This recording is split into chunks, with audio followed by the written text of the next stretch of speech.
Hello, my name is Eldad. Welcome to Jerusalem. I'm one of the Israeli guides for Odysseys, and when they asked us to make these short videos about what we love most about our cities and our favorite bits, there was no question in my mind that I would take you here, to the heart of the old city, to the Muslim quarter, to show you examples of the grand, lavish Mamluk architecture. You know, the Mamluks were Muslims that ruled Jerusalem from the 13th to the 16th centuries, and they left us with little, but they left us with amazing architecture. Look at this interplay of red and white stone and these huge entranceways. Most of it is run down, and it's really too bad. But this, this mixture of the shabby and the lavish, of the decrepit and the glorious, is one of the things that make Jerusalem into what it is. So this is not usually one of the sites that visitors, pilgrims, tourists come to see in the old city, which is really too bad. If you really want to see great Mamluk architecture, you usually find yourself in Cairo. But Jerusalem is, well, it's not Cairo, but we do have our fair share of amazing Mamluk architecture, and you can see it mostly on Temple Mount, where it's stupefying, but also in the streets leading up to Temple Mount. Much like over here, there's more than enough to be impressed by. You know, parts of the old city of Jerusalem are like a labyrinth, a warren of dark alleys, some dead-end alleys, kind of spooky and magical at the same time. And I'm taking you here because it so happens that this alley is one of the alleys that lead up to Temple Mount, or the Noble Sanctuary, as the Muslims will call it. And I take you to this specific alley because it has amazing examples of Mamluk architecture. Here's a great example over here. This entranceway. Mamluk entranceways are always elevated and depressed, so you get these two stone benches, and there's this interplay of red and white stone, or red, white, and black sandstone. Look at this.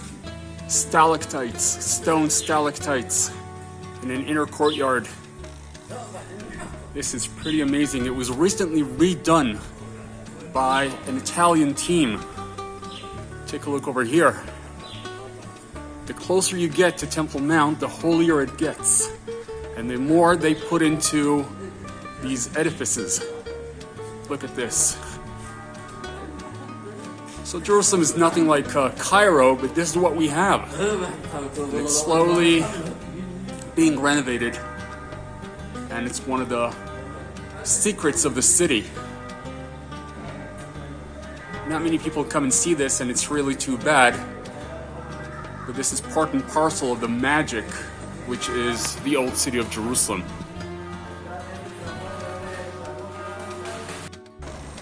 Let's take a break from the Mamluks. I wanted to show you this, another one of my favorite spots in the city.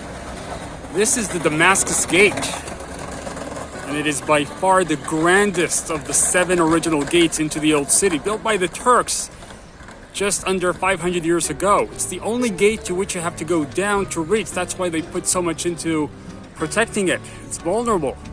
Look at these towers, gun posts, gun slits, balconies to pour hot oil on people coming too close.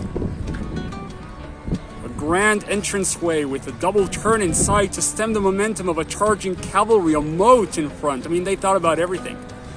From here, the road would lead north towards Damascus. That's why in English they call it the Damascus Gate. And I love this place because it's the interface of the between the old and the new city. And usually it's very, very crowded, teeming with life and commerce, and a great place for people watching, which is my favorite sport, and the only sport I'm good at, the Damascus Gate. Well, that was a taste of some of the outer marvels of the old city. But let's go back into the shaded alleys and see some more of the great Mamluk architecture. Well, here's another great example of what used to be an entrance to a medieval palace built by the Mamluks.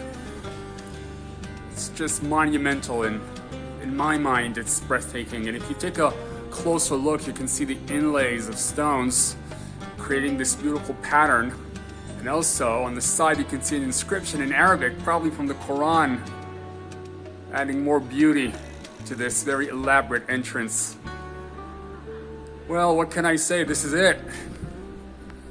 All you have to do is come to Jerusalem and see it for yourself. We're waiting for you. So long.